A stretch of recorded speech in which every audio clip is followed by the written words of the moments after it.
গত মাসের 19 তারিখ আমি উমরার উদ্দেশ্যে দেশ থেকে বের হয়েছিলাম।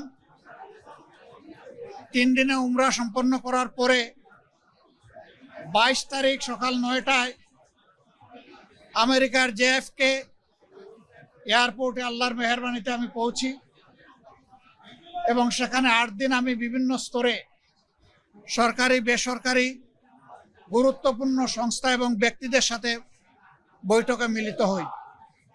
তার পাশাপাশি বিপুল সংখ্যক বাংলাদেশি যুক্তরাষ্ট্রে যারা বসবাস করেন, অল্প সময়ের মধ্যে 4টা শহর আমার পক্ষে যাওয়া সম্ভব হয়েছিল: নিউ ইয়র্ক, বাফেলো, মিশিগান এবং সর্বশেষ ছিল ওয়াশিংটন DC।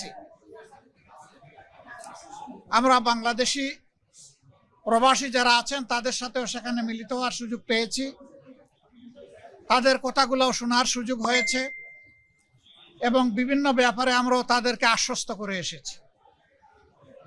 বিশেষ করে আমরা গুরুত্বপূর্ণ 2টি কথা, 2টি মেসেজ তাদেরকে দিয়েছি।